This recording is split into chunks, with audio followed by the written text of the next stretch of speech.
Sendo bem cavalheiro, escolhe o número de 1 a 6. 5. 1, 2, 3, 4, 5. Vamos ver o que reserva aqui. O envelope está lacrado, inclusive. Lá. Secreto. Bem secreto. Vamos lá. Nossa, super lacrado.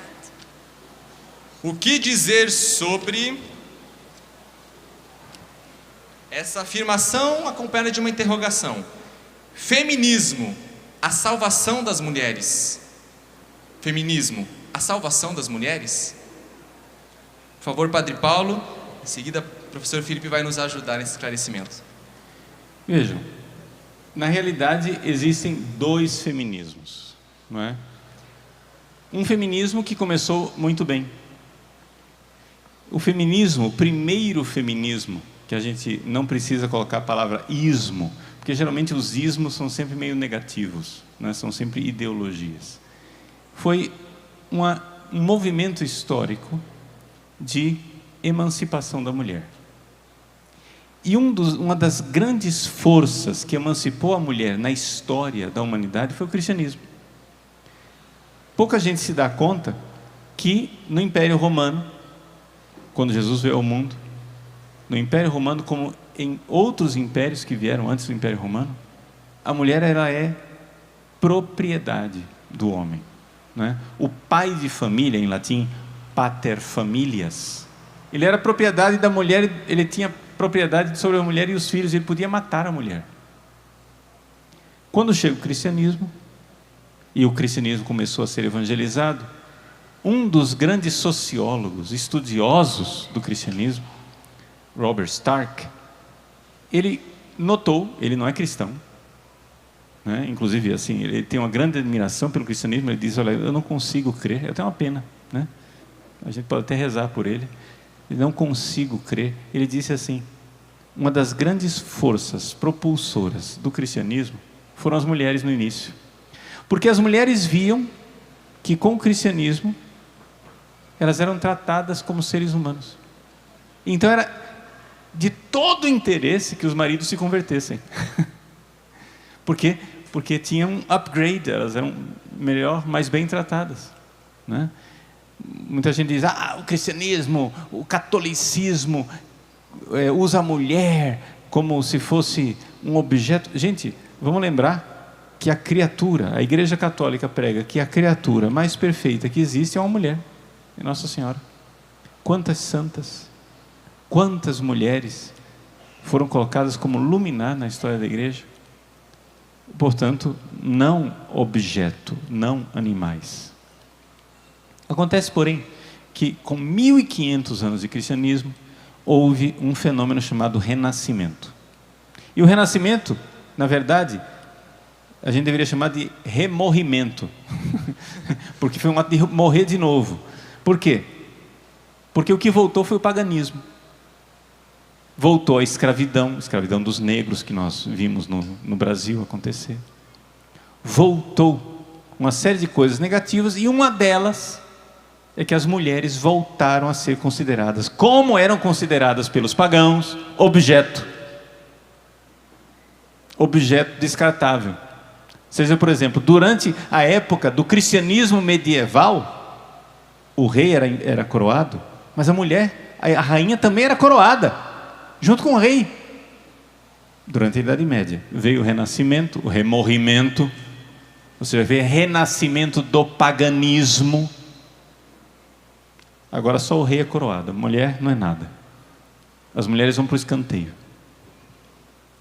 Então era evidente que era necessário, mais uma vez, um movimento para emancipar a mulher. E foi o que aconteceu no século XX. Só que, infelizmente, aconteceu enquanto forças cristãs lutavam para, mais uma vez, resgatar a mulher, também outras forças materialistas, ateias, usavam isso tudo para colocar na mulher um combustível de revolta. Então nós tivemos todo o movimento do século XX de emancipação da mulher, direitos civis, voto, não é? A capacidade da mulher de realmente decidir sobre a própria vida. Mas teve de umas décadas para cá, um radicalismo, que é uma segunda onda, uma onda negativa, aí a gente pode chamar mesmo de feminismo, no sentido negativo de ismo, em que as mulheres estão sendo usadas por uma engenharia social para destruir o que é feminino. Isso aqui é o terrível. Um feminismo que é contra o feminino. Então, tudo que é traço feminino na mulher tem que desaparecer. De repente, a mulher vira uma caricatura de um sonho de macho, entre aspas, num corpo de mulher. Em que a mulher tem que negar tudo aquilo que é próprio dela. A sensibilidade. Por exemplo, uma mulher, já que nós estamos falando hoje de manhã de revolução sexual, o professor Felipe Neri colocou esse tema. A mulher, ao invés de agora colocar o seu feminino de forma equilibrada, não. Por exemplo, a mulher com a relação sexual casual, sem compromisso, ela se machuca muito, porque a mulher é muito sensível. Não, agora nós temos que libertar a mulher para ela ter relações sexuais sem se importar. E isso vai destruindo a mulher interiormente. Não é?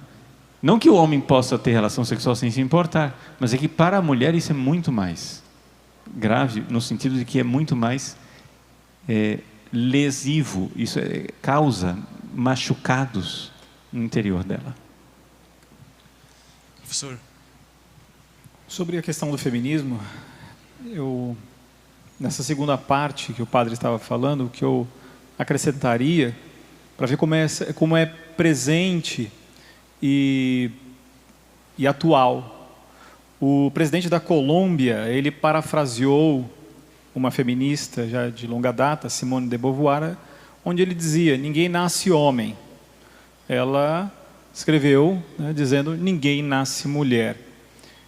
E aqui uma frase que teve presente no Enem, 2 anos atrás, que as pessoas não param para ler e entender o significado disso. Está querendo dizer para você que não existe nada de substancialmente intrínseco à pessoa, ou seja, que não há nada anterior, uma identidade.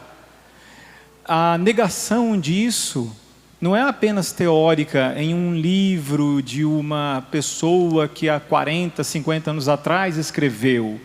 Veja, a ideia deles é justamente de sempre parasitar o aparelho estatal, usar de força coercitiva para se imiscuir e regular a vida das pessoas.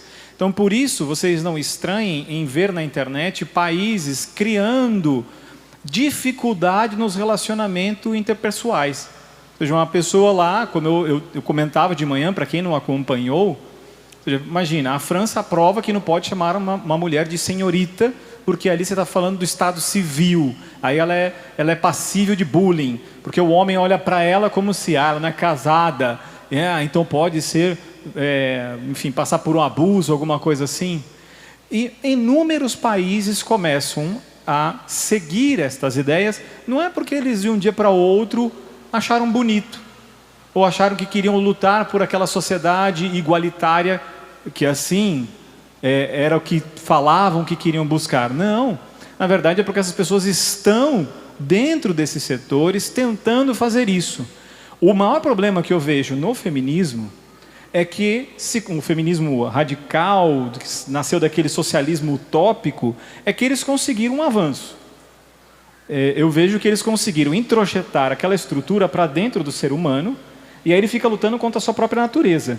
Então ele não é só mais externo, entre homem e mulher, porque falava assim, não, o que está se buscando, como se falava no início, era só uma questão de igualdade entre homens e mulheres. Não, o que está se buscando hoje é aquilo que Kate Millett, uma outra feminista, que derivava do pensamento de Herbert Marcuse, onde ela vem expressar que o pessoal é político. Então isso significa o seguinte, que todas as relações, você está legitimando que o Estado venha intervir. Quanto mais leis é melhor? Não, lógico que não, nós já temos 10 mandamentos, já bastaria isso daqui para a gente saber se relacionar bem. O problema é que vai restringindo cada vez mais, porque eles vão criando problemas e falando a solução é cada vez mais tirar a sua liberdade. Então eu vejo esse feminismo que está muito presente nas universidades. Primeiro, que os jovens, de modo geral, que têm contato com aquele professor universitário, ele talvez esteja diante de uma pessoa também que não teve uma boa formação, acreditou, porque é um conjunto de crença para mim, essa questão do feminismo. Se não tivesse a força do Estado, seria uma crença isolada. Eu sempre falo isso.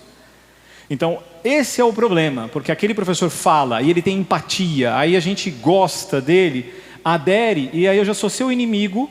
Por quê? Porque me pareceu interessante aquela ideia de igualdade, de respeito, de tolerância. E quando se aplica, qual é a primeira coisa que elas tentam fazer?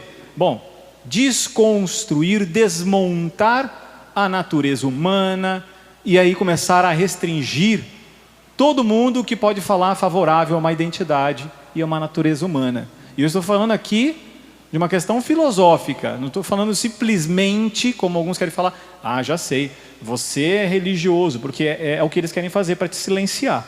Então por isso eu falo, olha, tem que ler sobre o feminismo. Parece difícil, mas se você não entende, você não vai ajudar o colega na universidade que vem para cima de você e que fala, olha, não, mas você não conhece. Não, eu conheço, eu li sobre isso, aquilo, outro. Acho que você não interpretou bem o texto. Vou te mostrar os significados disso, a história onde chega. Nós temos aqui também a participação do pessoal de casa.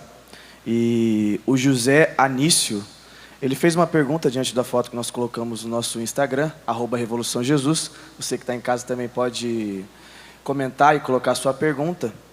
Ele disse o seguinte: existem duas TL, uma boa e uma ruim?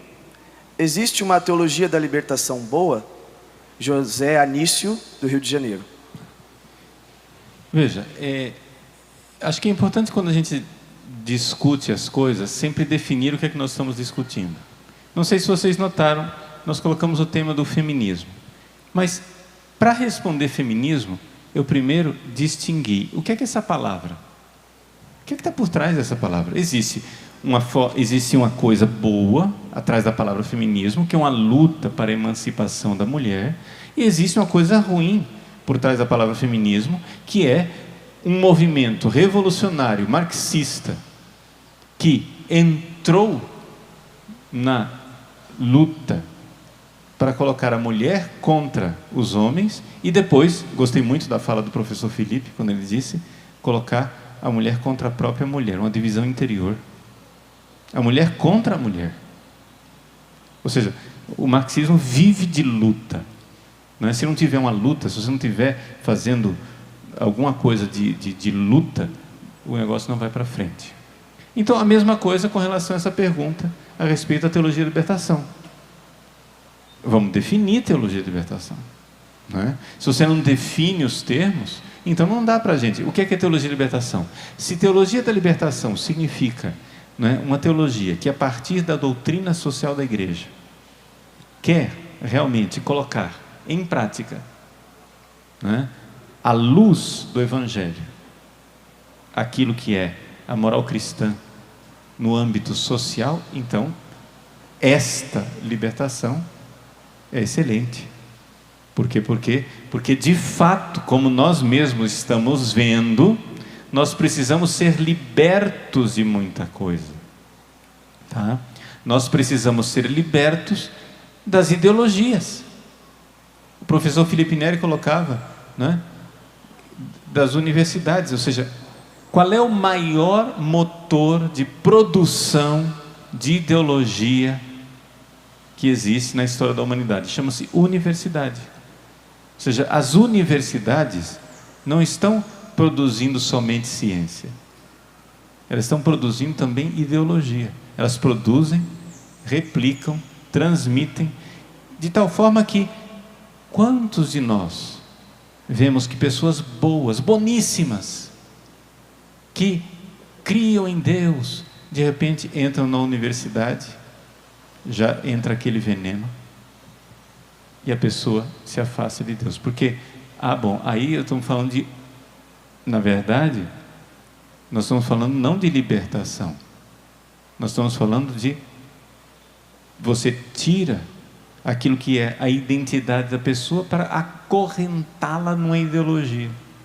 Então existe uma teologia da libertação que é marxista, que na verdade não liberta ninguém, mas coloca as pessoas numa corrente ideológica que as reprime e que as impede de ser cristãs. Então você vai... só para você entender do que é que eu estou falando, vamos sair da teoria, vamos para a prática. É mais ou menos como aquela história do adolescente. O adolescente chega e diz: eu tenho que me libertar da opressão dos meus pais.